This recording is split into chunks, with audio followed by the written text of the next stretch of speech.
Hello,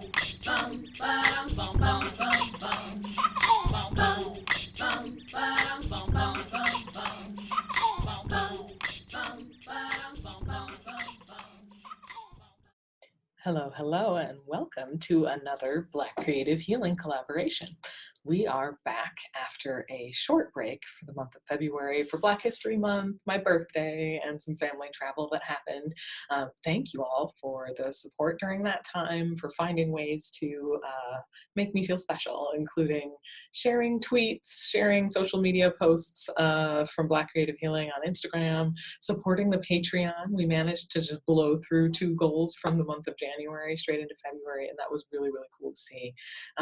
Patreon support is definitely continually welcome at patreon.com/NatashaMTBC. We're also looking into one-time donation types of ways to support, so stay tuned for those. For more information about that process to come up. And also just keep sharing and posting and liking and commenting, and all of those sorts of social ways of supporting have tremendous value as well. So thank you, thank you, thank you. I am so excited for this next collaboration, y'all. Like, the month off was necessary for a lot of just personal reasons, but also for this collaboration to fully unfold. So what you are about to see is a 4-way collaboration, not just me and one other Black creative, but me and 3 other Black creatives, one of whom I am related to. So you're going to meet my sister Sasha, aka Tatiana Woods, and then you're going to meet 2 other Black creatives who are also siblings. You're going to meet Paige Reynolds and Deekah Rox, who are both creatives, and like I said, they are siblings. So we're really excited to be able to share what I sort of like affectionately nicknamed the BCH sister chat, in conversation about music and family in Black families, Blackness and music and identity, which seems to come up in some form in every one of our collaborations, looking at our unique ways of identifying with our own Blackness in our creativity, and all the unique ways in which that can manifest across the arts.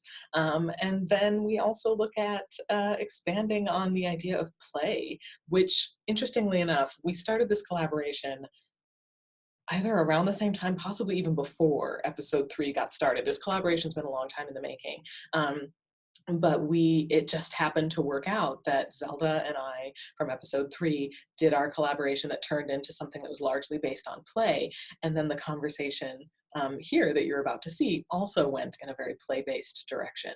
So I hope you enjoy this conversation between Tatiana Woods, Deekah Rox, and Paige Reynolds.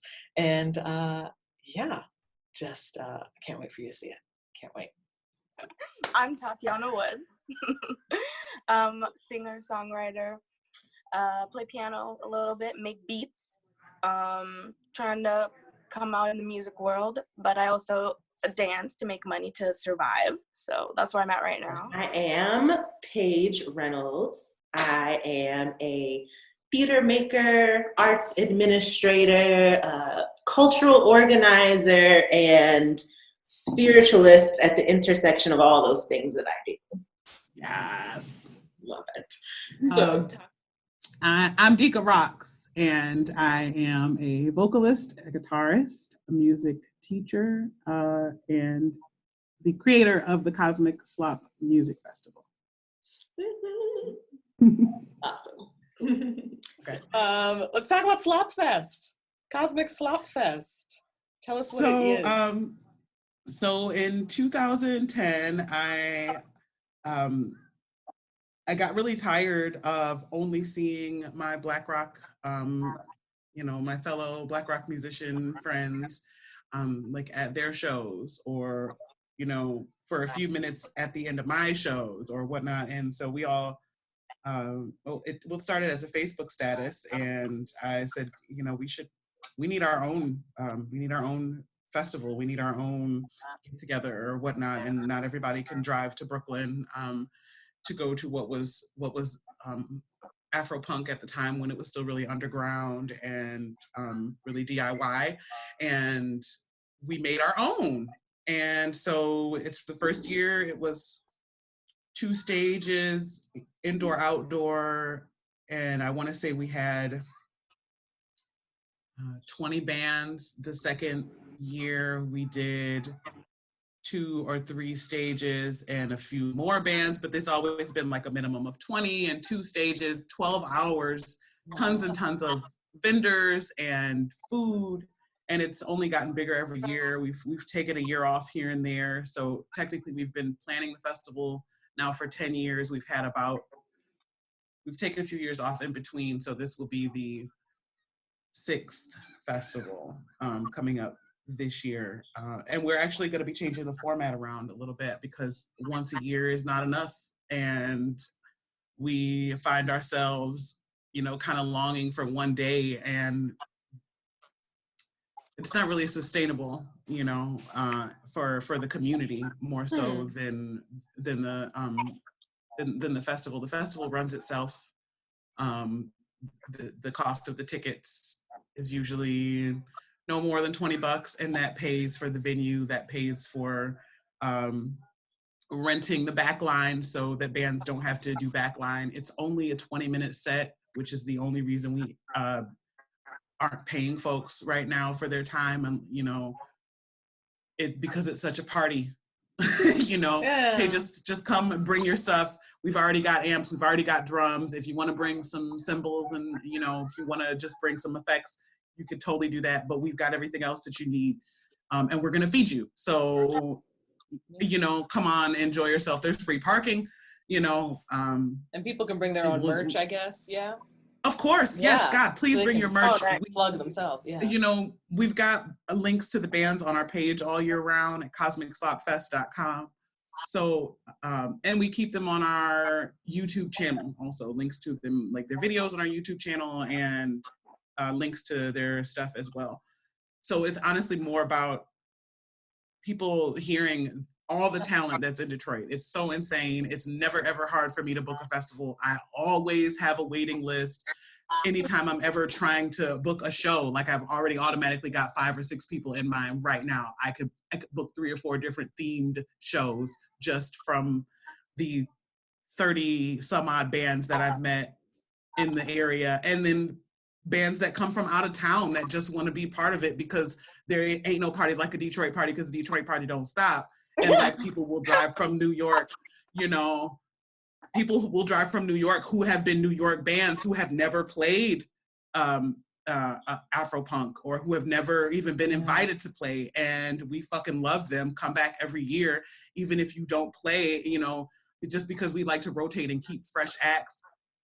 If you're somebody who's played 2 years in a row, then why don't you come play a smaller night that we'll do, we're going to be doing monthly, like, I'm not sure what we're calling it yet. It's probably just going to be slop night, but we're working with a couple different venues to find a spot where we can do a Saturday every month, because once a year is not enough. That's so cool. So, yeah. It's pretty badass, and it's essential right now in a city where the neighborhood venues where we met and where we were used to playing together 3 or 4 years ago are starting to disappear. There's been legislation that has made it really difficult for galleries and performance spaces to operate outside of, you can't, if you're not a bar, you know what I'm saying? If you don't necessarily serve alcohol, or whatever the case may be, if you want to serve alcohol, but you're not a bar, there's all kinds of red tape and hoops that you have to jump through in this town.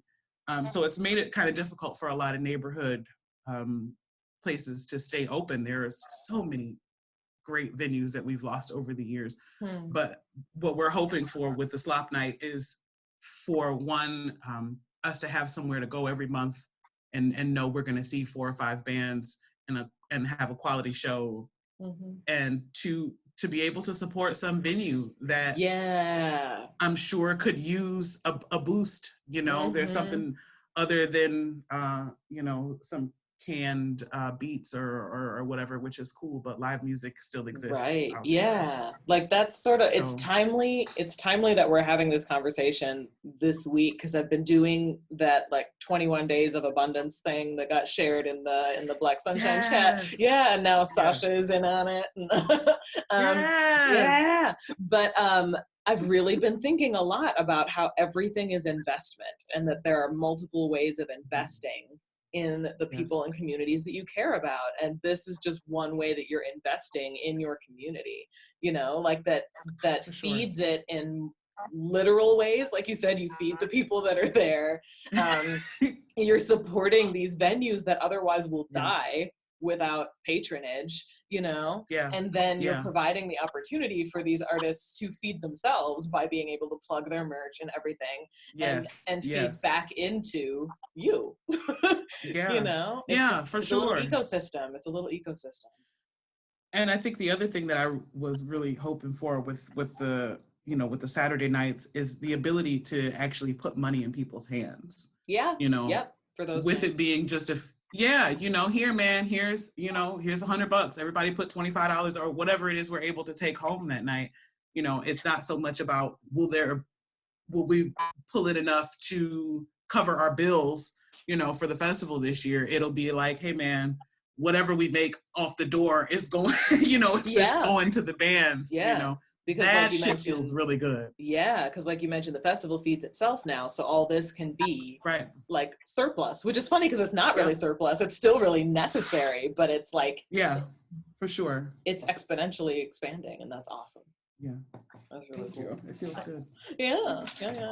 Well, I think that's a great experience for people to be able to get the kind of footage that they need. You know, a lot of festivals charge people to play.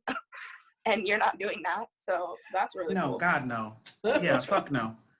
You're like, no, we're helping each other out here. That's insane. Yeah, right? That's Why insane. would I charge you money? You had to get here. You already had to pay just to get here. That's like, literally, that's the one thing I tell artists. If they're gonna charge you to play, don't fucking do it. Like, your time is worth so much more. What you do is worth so much more. There will be other opportunities.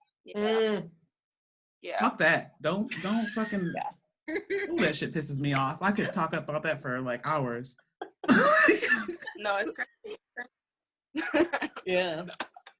I think at this point we can sort of start to descend down the rabbit hole. One of which is that, Sasha, I know you have like a very different path into the music industry that you've sort of taken / had to take, like compared to the way that you got in to it, Deekah, and the way that you might have experienced it, Paige, growing up. Like, just becoming an artist looks different now than it has in the past.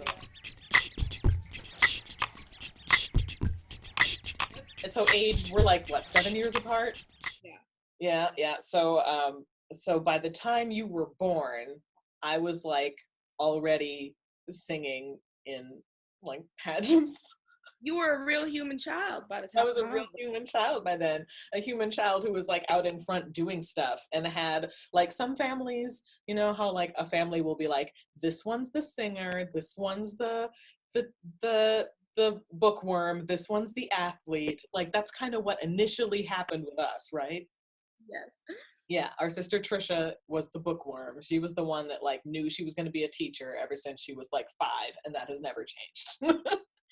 And right, I don't know. But then love you, Trisha.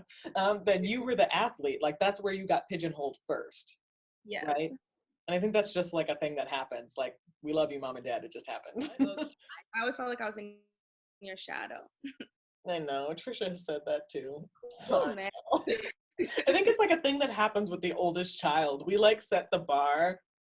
And then... Yeah, you set that shit way too high though. Whoops.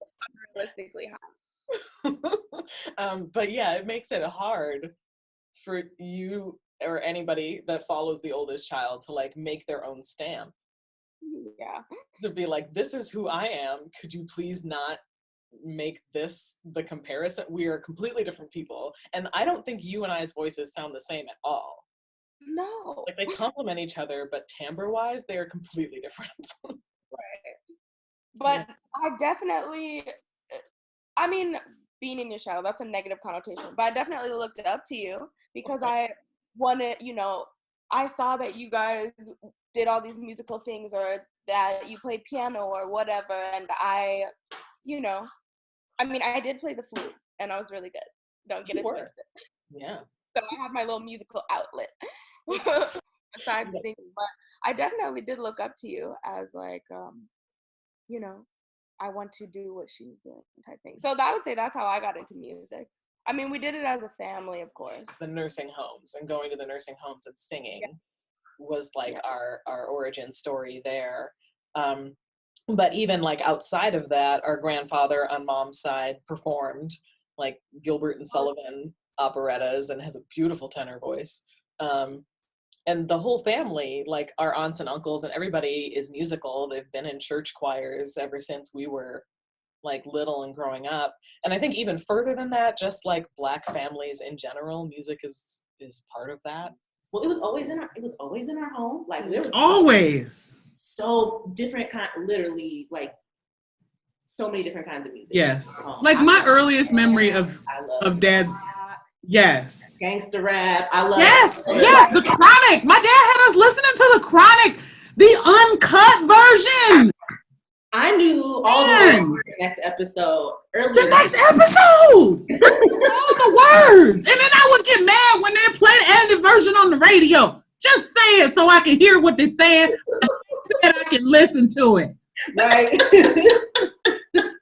You know, my earliest memory of some of his music is when they got divorced, Mom put all of his records and his stuff in this upstairs closet.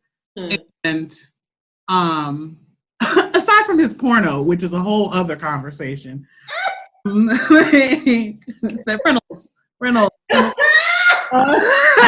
You know, if you would like have second thoughts after all of this, if you're like, could you please edit out the part about my dad's porno? Whatever. This was like the early 90s, man. Come on. You know, this is Mags. We're talking Mags here, Mags. So, was his records, his whole record collection. And at the top, like the front record was Average White Band. And if you can, Average White Band is a big old W shaped like a booty. Like all of their records, that's their logo. It's the W. So this is my like earliest memory, you know what I'm saying? It's like, okay, well, you know, we like good music, you know what I'm saying? Yeah. Sometimes they talk about stuff that kids ain't supposed to talk about, but whatever, you're gonna hear about it at some point. So yeah.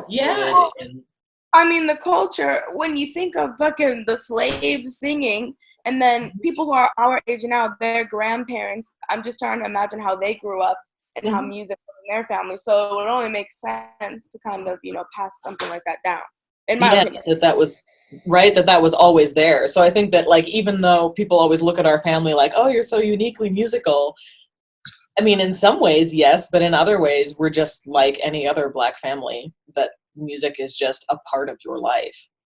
Like, I even think down to like the Saturday morning or Sunday morning church music being played over the speakers to like wake you up. Like when the Brooklyn Tabernacle Choir came on, get your ass out of bed. Do you remember Michael W. Smith? Is that his name? Oh, yes. I still listen to his Christmas album. Like, I can't break myself of it. That stupid Gloria, oh, Gloria, every Christmas. I can't help it. I might have to break that out this Christmas. In excelsis Deo. Did you know that, Con? For the first couple years of her life, we shared a room. Oh, hey. So like I was like 11 when Paige was born. At one point, somewhere there are pictures of like all the posters that I had on my wall. Yeah. And I remember Dad being like, you need to put some Black people up there. And I was like, okay. Like it was a whole discussion. You know, and I was like, I'm just not into like Black stuff right now. Like, I don't know, you know what I'm saying? Like, I watched wrestling. There were no lessons that we could. Don't even get me started. Like, people have already written whole like editorials on, you know, the like latent racism in WWF, WWE, and I grew up like idolizing that shit. So I was. you know, I had my wrestlers on the wall. I had just discovered Nirvana and the Red Hot Chili Peppers. Okay. And I think I had one picture of George Clinton up there, maybe, because I loved his hair. And there were, I think I put up pictures of like SWV and Immature, right? Like, like just to satisfy Dad. Okay. Here you go. But like Paige's crib, her crib was across from my bed. Like we never. For some reason, I can still vividly, and I had to have been like 2, because I was little, but I can still vividly remember dancing in Red Hot Chili Peppers and dancing up and down on your bed. I don't know why, like that flash memory. That was our shit. Like, that was our shit. Yes. And she was little. She was little enough to jump on the bed. I couldn't jump on the bed, so I had to live vicariously because it was a 2-year-old on the bed. Yes, jump! I got you. I'm right here. Go ahead. You do it. Yes, they're not here. Yes, we're good. Oh man.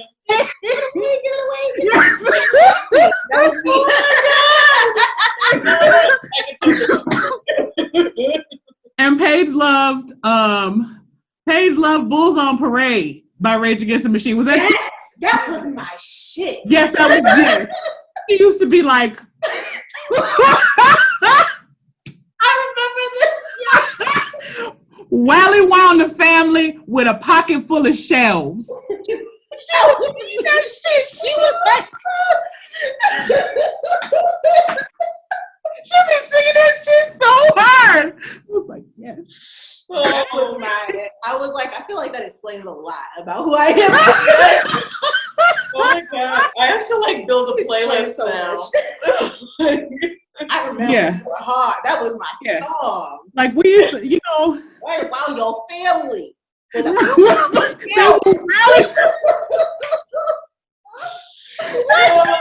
they were talking about?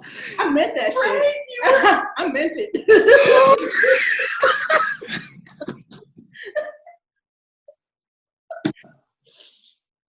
Oh my God. It was real. Oh, Paige. Oh man, that was our shit. Oh my God. Yeah.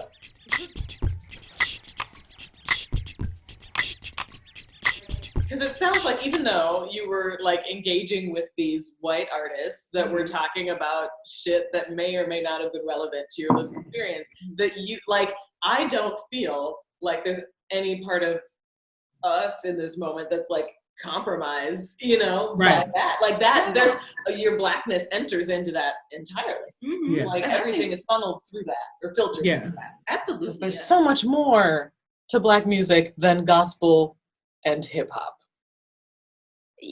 Right. There's so much I'm more. having an especially hard time with that. Just being in, because, you know, hip hop and Black culture is starting to be popular culture now. So like in music, all I ever hear is hip hop. Like when I go around and like singers who sound like Black people.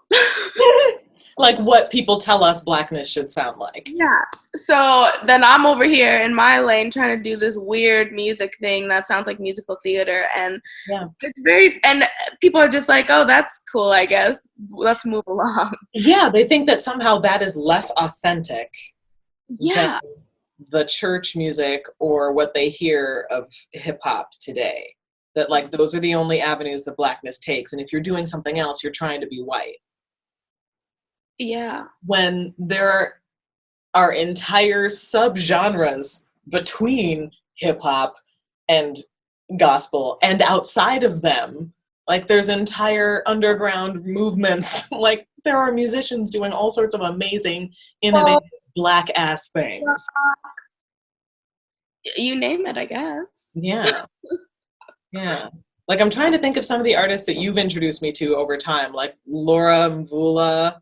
Yes. Oh, yeah. Like I think of her as Black as hell, even though what she's doing is not what you would traditionally hear. Yeah, from any person, Black or white, to be honest. Right, yeah, but I think of what she does as very Black. Yeah, I agree. with the instruments and the like her live performances are really cool too. Mm-hmm. Yeah, yeah. Or like I fell in love with Angelique Kidjo like big time in like 2008, and she's exceptionally Black, like from Benin, like Africa Black, and what she's doing is unique, you know. She's on this song with Burna Boy, who's African, and Damian Marley, and then her are all on the song. Cool. I have to confess I have not heard anything that Angelique has done recently. It's been a Me while. either. It's been, and I know she's been releasing stuff because I started putting together this little My Black Baby playlist on Spotify, and I was pulling from her some of her newer stuff. I was like, oh, look at, she's been busy. Yeah. I've just been out of touch. I think maybe we had like a similar experience Mm-hmm. with this, especially as I got to be like around the age that you're talking about when you would have moved to Ipsy. So around 13, 14, yeah. I was, even though we had been in Ipsy for a minute, around that same age, when I was like late, maybe like middle school, in high school, I was very much into rock too. And like, even though I loved hip hop and R&B before that, like I started to, cause like, okay, our high school talent show happened every year. Yeah. Legendary. Listen, Lincoln High School talent show. I don't know if it's still on and popping, but it was on and popping. So there would be some kids in school who had bands, who had like rock bands, full bands that would wanted to perform their homecoming. Yeah. Yep. And there would be rap artists too. I remember at the time that this may be like my junior, sophomore, sometime in high school. There was a talent show that was like that and happened to have both. There were some kids in school who were rappers who were actually pretty good and people were liking their music. And same thing with some kids who rock bands. And one of those bands, also headed by a Black guy, my friend Jeremy. I will say it mattered a lot to see representation in my music. Yes. I was on our local music scene. Yes. A huge difference. But still cold. Yes. Still cold. Show to see them both really fucking like you had this crowd to come to see like the metal, like post-hardcore type bands. Yes. The crowd came to see like the rap crew and to see them really fucking with each other's music. That's like, right. The people who came there to see like the rap, they stayed for the metal and they were like, wait, this is cold. Yeah. That's cool. It was cultural up in that bitch. It was. That's right. Everyone, I was like, oh, because this is the same shit. That's it's why. the same shit. Yeah. Coming together over the core of what the thing is. Yes. And I think it's the same shit. Something happens when you have like rhythm to open you up like that. A live performance too. One of the reasons why I'll be in the performing arts forever, because I think there's something like transformational that happens when everyone is sharing space, like in urban together. I don't think those differences, like I don't know another space or another way that could have happened. Except like witnessing each other in the flesh, in the moment, the energy of the music that you created, and realizing, oh yeah, I feel that. Like, I may not fully understand it, but I feel that. I'm enjoying this mosh pit, even though, like, oh, did he say? Wait a minute, did I just hear him? Oh, hell yeah! You know. Yeah. Without the need to co-opt it or turn it into something, to just witness it and see it and experience it together. Yes. To find the points of connection, enjoy the points of difference. You know, and distinction. Like that's the shit. That's the shit stuff. And I think honestly that when I left the house is when you sort of came into your own musically. At least I think so. I have no idea, to be honest. Well, that's like when you had the space to, you know? Like when I left for college, you were in middle school, right? Yeah. And so by high school, you were doing more solo stuff. And like that was the rise of like American Idol and all the schools doing like Red River Idol or whatever the fuck, you know? Or whatever it was that we did. You were the first person to introduce me to Janelle Monáe when you did that version of Tightrope. Yeah. That's funny. Yeah. So like I feel like you were exploring your own solo style in a very different way than I did. Like I was always in the context of musical theater. In the context of like groups and ensembles, even though I had like a solo voice, you know, it wasn't, Right. it was always in the context of ensembles that I sort of like carried forward. Right. Honestly, though, I feel like, you know, school and high school and even college is very ensemble based still. And, True. you know, I think I'm finally just learning how to like be my own musician. Yeah, so talk about that. What does that look like? What does being your own musician look like? Oh my God. I think it looks different for everyone. But for me personally, it means, I guess, consistency is one thing, which I definitely struggle with because I'm not always feeling creative. Yeah. But just trusting my actions, whether it is maybe taking a break from the music for a while, knowing that it will always come back around, or knowing that I need to just like push through kind of thing. And especially with technology today, like, which is ironic because Dad was in technology, but for some reason I felt like we weren't really exposed to technology like that. So I don't think you were. Like, I remember building a computer as a kid and like doing some stuff, but Dad was always hardware was his thing, not so much software. Interesting. Yeah. So like for me especially, what's interesting now is combining because I played piano. Yeah. Not like music with technology, if you will. Yeah. So right now, what being a musician looks like is learning how to do everything myself because everything takes a long time. Yeah. Trust other people to do things. That shit takes forever. Yeah. Well, yeah, because you're independent. You're doing everything yourself, like setting up sessions for other people if you need other musicians, putting together your songs yourself. Right. And then when it gets to promotion, you're doing all that yourself too. What'd you say? When it gets to promotion, you're doing all that yourself too, yeah? Right. And I have learned too that good promotion has money behind it. So I'm learning to invest in myself in that sort of way, which is kind of frustrating. You know, to go buy a music video and have someone style me and like $1,500 later I made one video, or you know. Yeah. And like, it's a video that may or may not go anywhere. Right. You know, people are always like, you're a musician, so, well, not people are always like, but the idea is if you're a musician, you have content. So you have to keep putting things out there. And as the artist, it's really hard to put things out there because nothing's ever perfect. But how am I going to get better? How am I going to learn about the process? How am I going to do how are people even going to learn about me if I don't ever put anything out? Well, and putting things out is different today than it was back in the past. Like, it's not about, like, you're not a gigging musician, right? Like, you don't have regular gigs. No. Everything you do is put online now. Which is not necessarily a good thing. If I was doing better in my career, hopefully I would be gigging. But you're right, for people to even notice me in the first place, I need, you know, if I want to play gigs, they're like, okay, send links to your social media. Yeah, they want to see what you do first. Yes, performing live, like how many followers do you have? How many people are you going to bring in? You know, what does that look like? What kind of engagements do you have? Right.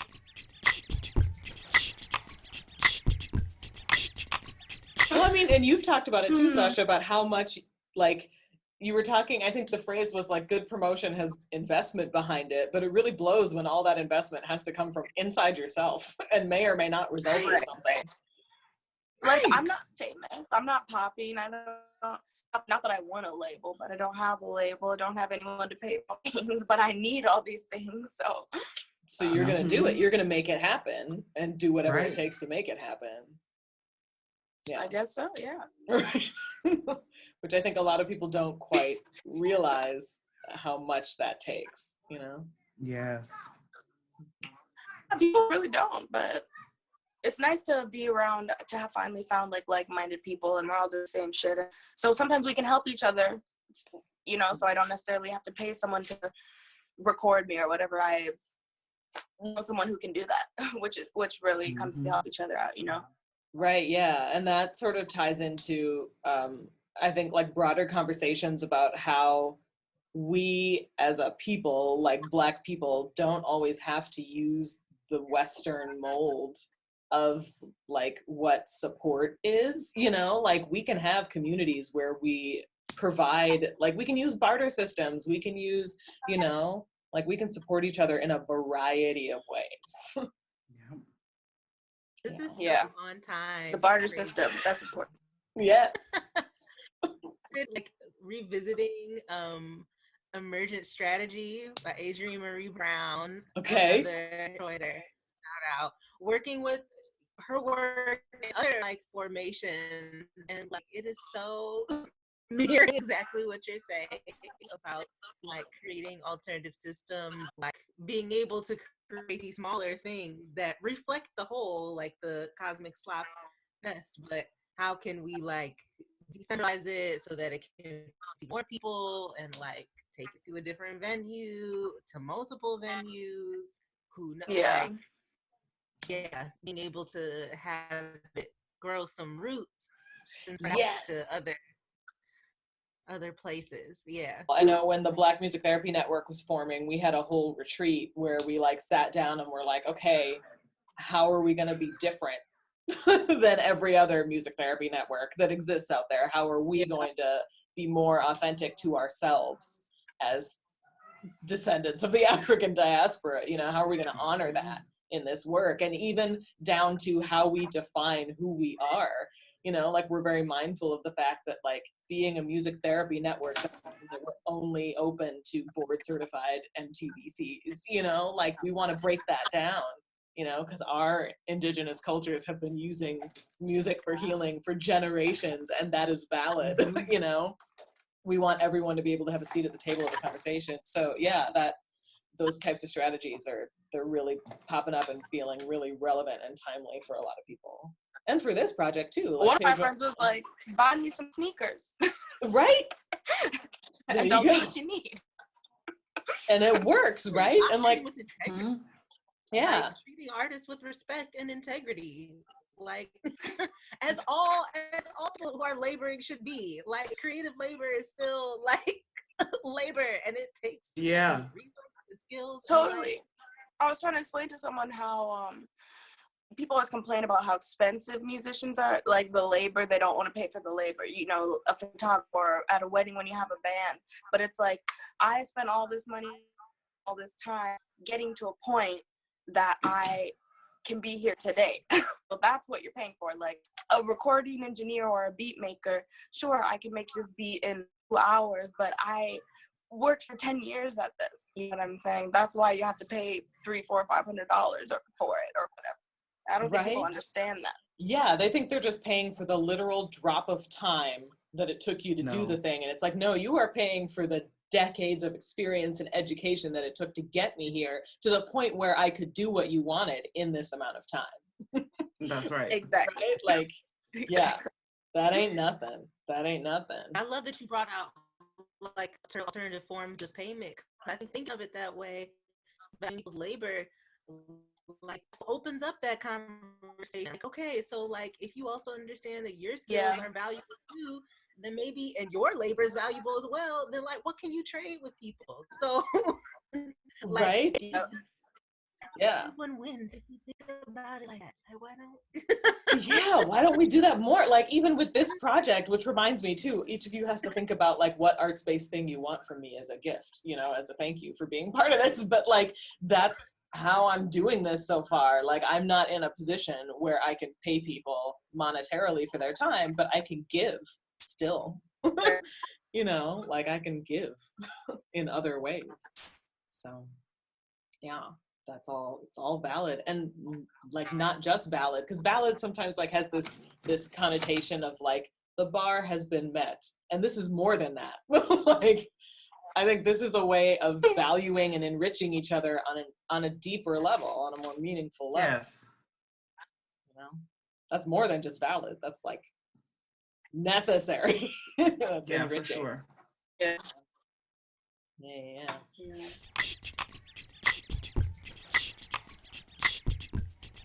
Yeah, the process of witnessing and being witnessed, is such a powerful relationship that I don't think we give enough credit to. And you know, like I've kind of like had an inkling of that. Part of my work has been, there's been like a lot of facilitation involved when I'm not, and I view that as creative work because you're holding space for people, and it is such like a good facilitator is actually really in tune with people, and I think some of I've been able to let my creativity flourish through doing some of that. Through facilitation. Yeah, and in roles where people don't necessarily think of it as a facilitator, stage managing. I love stage managing for that reason. Like your local stage manager, all right? Yes, yeah. Like that kind of work, whether it be so cultural organizing, the work I do with organization here, Million Artist Movement. A lot of that is holding space for bringing people together and like making connections happen. And I was like real satisfied with just doing that for a minute, but then I missed, I used to like sing and do like theater, like acting, being on stage and those kinds of things. And I realized I really like missed that, having something that was outwardly, overtly creative, that people classify as as art or whatever. I realized I missed that, but I was feeling some type of there was still some like things I had to get past about me being enough, and like the things I create being enough. And someone will actually connect to it, and it does not have to be perfect, and it doesn't have to look like anybody else's shit. And like, I am capable of, as an artist, I'm capable of making people feel the way other artists make me feel. Like I can do that by just being myself. And so I feel like I was really missing that exchange, and part of getting into playwriting has been like so healing. I think we like to tiptoe, we being like just the professional world, like to tiptoe around the word healing. I don't know why. I mean, maybe I do know why, because we don't want to like, we're wary of being sensationalist or being, you know, like we don't want to make promises. We don't want to, but healing is if I'm looking at how I choose to define it, is an ongoing process and a choice of sorts. You know, like there are some things obviously that you can't choose about physical healing, but there are some things that you can do that are active choices that contribute to the process of healing as something that is reflexive and ongoing and never ending. Yeah. So talk about your perspective on art for that reflexive, ongoing process of healing. For me, the healing process and self-expression is hand in hand. It's like it's almost one and the same. I feel like at some point the healing becomes stunted if you don't express some of what's happening inside of you. For me, in the writing process, there's a bit of healing that goes on, but it's almost like a hill. In my mind, I'm kind of walking up this hill. So as I'm writing, you know, and the song is done, then there's a certain point where now I have to get ready to perform it, which is a whole other animal. and that's kind of where the song really comes alive. So it's like I'm pregnant with this thing, and then I have this baby once I can get on the stage somewhere and get it out. And then it may change again if depending on the characters, if I've got different musicians, if I'm by myself, and then, you know, before I actually record it, you know, and then we decide, okay, what is it? What's going to stay? What's going to go? What can I reserve just for the live performance? But there's a whole journey, I feel like, that happens the song Us Doesn't Equal Me is a song that I wrote in 2009. No, before that. Maybe 2005. No, 2009. 2009. It was 2009. It was the year after my son was born. And I wrote it about my ex-husband and the feelings that I was having. I knew 5 years before I left him that I was going to leave him. Okay. It just took a while to do it. And so in that time, like, I think I kind of accepted what was happening because I was able to get this song out. It took me a long time before I was able to perform it. And I did. I hated performing it, but I was hosting an open mic and I had the privilege of being able to exercise new pieces in front of a crowd that was comfortable with me. But if it was something that they liked, they were going to request it again. And this was one of those circumstances. But that kind of forced me to let this piece evolve, because by the time I got done with it, it's totally different now. What is, if you go to Deekah.com and you listen to you stream it on there, what is there, the song that is there that exists, the way that I play it now is totally different from the way I wrote it. And I would have never, ever gotten there if I was not able to heal those feelings that I had, to get that closure, to do everything that I went through. So many changes on stage singing that shit, y'all. Like I'm welling up right now just thinking about some of the emotions that I experienced on stage that I just would not have been able to experience if I would have let that motherfucking song sit in my notebook or just keep it to myself or whatever. So there is an element of the performance of that live, that, like, you know, person to person, that spoken sort of energy where you know, that like Avatar, you like plug your shit in. Now we plugged into each other, like it's the roots of the trees connecting up underneath the ground that we can't see. Like that's what's happening in those moments. Yes. And then that's so we're feeding each other, and that there's a synergy that's happening. Yes. Yeah. Like totally fucking essential to the healing process too. Totally. Absolutely. Totally. Yeah. Yes. I feel like I ranted a little bit, but that's like that's totally wow. Yeah, it's a constant birthing and rebirthing and yeah. Well, I mean, that's perfect, because I mean, it's helping me it's helping me think of, like,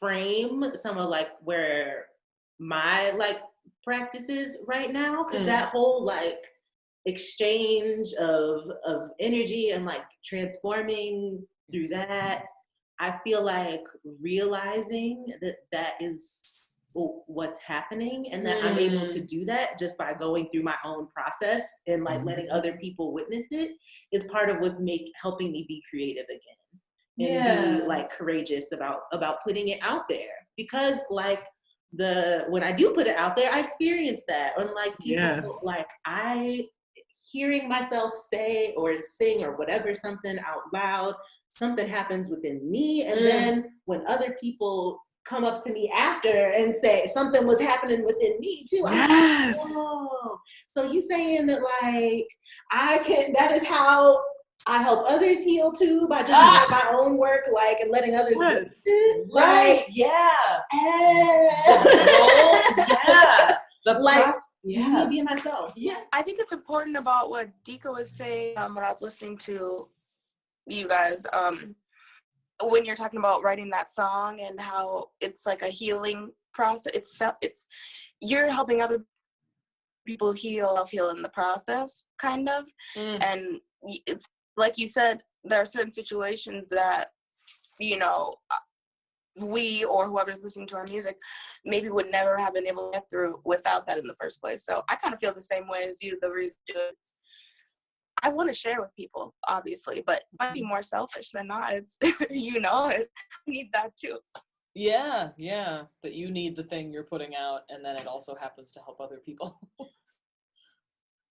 Yeah, that's what I aspire. I hope that, you know, I'm talking about things maybe that people don't want to talk about, or expressions that people are afraid to express. So hopefully, help someone express it a little bit. Yeah, yeah. Emotional intelligence is way more important than like being book smart. Right.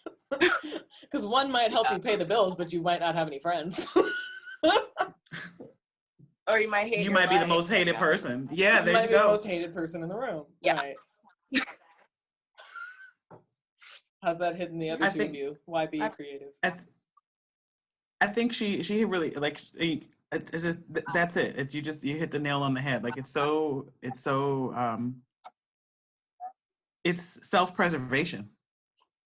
You know, if I don't get it out, if I don't create, I'm cranky. If I have to do something. I have to pick up a guitar. I have to move my body. I have to doodle. I have to write down whatever these couple of stanzas of rhyming words are in my head or whatever it is. Like it has to come out, you know. And I have to make time. I have to be intentional about it. And I feel like that's something I didn't realize until I got older and was dividing my time up between all these things and this person who needs me, right, to be like sane and to be a responsible adult, like all the time.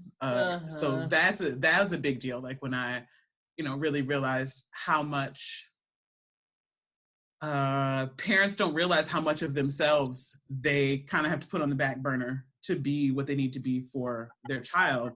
But at the same time, you're not putting yourself on the back burner. You are prioritizing your you time so that you can show up and be you have to be fulfilled outside of being a parent so that when you come into being a parent, there's no residual anything, whatever sort of feelings, resentment, whatever you might have about, oh, I didn't do this. You have to you still have to be you. I don't understand people who, you can't give up so much of yourself. You can't give up your fucking dreams for your kid. That's not for your kid. That's you giving into your fear and being afraid and settling. Like your kid didn't ask you to stop playing piano, Marge. Your kid didn't ask you to stop playing cello, Steve. That's on you. You could I've had to put it down. That I was so pregnant with Asmith Kingston that I could not fucking play my guitar for the last maybe 2 months of my pregnancy, and it drove me insane. I was laying on the bed, had it on my lap. You gotta get it out some kind of way. There were other ways, to get it out. And I feel like parenting, I think really helped me to prioritize how important creating is, and how important it is to help me facilitate that feeling in others. Because that's a high that's almost equivalent to me, hitting that last note with my band. It's almost right there. It's almost neck and neck, So it's a really good substitute. It's a really good substitute. Yeah. Sure. Yeah, that piece about parenting sort of forcing you to prioritize. I found I got real efficient at how to squeeze in a lot out of a very small window of time, because you have to. This is all I got. I'm going to make it fucking count. That's it. That's right. That's right. Because otherwise, what you're leaving yourself to wither for what? You don't feed anybody that way. Everybody dies. Right? Yeah. Everybody dies. Everybody dies. You don't feed yourself, you and your child die.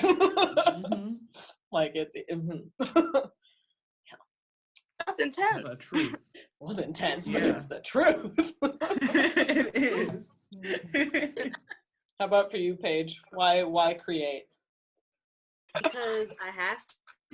Because it's part of how I figure things out. It's how I process what the hell is going on. Because there is so much going on in this world. I feel like how can you not create in some way? How do you and there's so many, it looks so many different ways. And then when it comes to making it my career, I'm like, if I'm gonna do something all the time, I may as well have it be a little bit self-certain because I want to do it anyway. Because I need to do it to figure myself out, because it's part of who I am as a person. So why not be doing something that I am good at and is pleasurable, like that I enjoy, that I Right. like. Right. Yeah. May as well bring it into the everything, you know? Mm-hmm. Right. But I that, may as well, because instead of trying to have to squeeze it in here and there into the cracks. right. Like, Because make there's it so my many life. Sometimes when I break it down, it's just like for very selfish and efficient reasons. Like, because Cause I just do. This is all sort of reminding me of the writing prompt that Zelda and I came up with in the last, like the episode that just aired, where we were talking about how, you know, Black women are like prey all over the world. Like we're regularly in danger. And so the prompt that Zelda sort of came up with in our conversation was, how do you play when you're prey? And it was like, it spurred this whole arts-based thing for us. But what's sort of funny is that even though we had this really profound experience in answering the question, essentially the answer to the question of how do you play when you're prey is just, you just do, because you have to. Because to not do that is to die. So it seems like that's sort of the answer to why create as well. Because you have to. Because to not do that is to die. Oh, Lord. yeah, especially as I think culturally as a people, and how much of our history and story is in like music and dance. It's like literally, because there's not another way. There's so few other ways to preserve it, or because we have to preserve it, or like because, and we know that like preserving the history is part of our survival. Like documenting what we're experiencing is part of that. So it's just like it's innate. Yes. To know, even on the saddest of times, and I still need to, I'm gonna create this sad ass song about what is happening right now, because it like yeah. I feel like that's just who we are. Yeah, that it's innate to us and to all indigenous cultures, I think, in some way. You know, like I was watching for the first time the new Lion King today. And I feel like they reinfused some stuff that was sort of present in the original, but not overt. You know, like they expanded on the whole circle of life idea and how like the earth does not belong to us, but it is ours to take care of. Like it is our responsibility to take care of it. And I was like, that's so prevalent in so many indigenous cultures.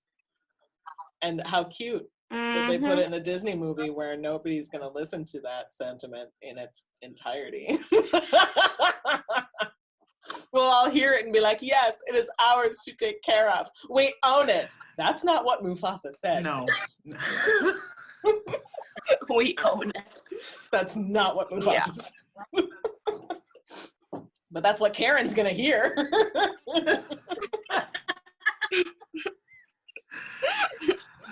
Anyway. Oh, Karen. There's always a Karen. Oh, it's or Susan. Or Susan. Oh boy. And each of you, if you want to share like where people can find you online. So like Sasha under Tatiana Woods on Instagram, or like where are all the places? Yeah. Tatiana Woods music on Instagram, or just on Facebook, Tatiana Woods. I'm on Twitter, but they don't really do much. That's true. I don't see you on Twitter much. Yeah, mostly on Instagram, baby. Right. Yeah. All right, Paige, how about you? Where can people find you, or where do you want them to find you? Maybe that's the way to put it. Where are you comfortable with people finding you? On Facebook, Paige Reynolds. I think if you search Paige Reynolds, I'll come up to that. You can also find me on Instagram. I'm on a whole lot. You can find me at Lil Pistol _. And shout out to you know where that's from. I don't know if I do. Oh, yeah. You might remember. Okay. Oh, Deekah remembers. That's a story for when the recording stops, maybe. Okay. It's not too bad. It's not too bad. It's not. Oh, it's just a delightful little insular joke. All right, cool. But yeah, and you can find me on Twitter at Paige Unabridged. Cool. Yeah. And I know last time we talked, you mentioned Million Artist Movement. They have a website, right? At their .org. Yes, you can find us there. You can also find us on Facebook. We update Facebook pretty frequently as well. You can also find us on Instagram by just searching Million Artist Movement. I can't remember the exact name now, but Million Artist Movement, where what's gonna come up. We're based in the Twin Cities. Sweet. Cool. And Deekah, where can people find you? The easiest, most direct link to myself is would be Deekah.com, DEEKAH.com. I'm also on the book face, Deekah Rox. I'm also on the Instagram and the Twitter, all at Deekah Rox, ROX, because X is cooler than CK. Right? Everybody knows. I don't know. Everybody knows that. Agree. Of course.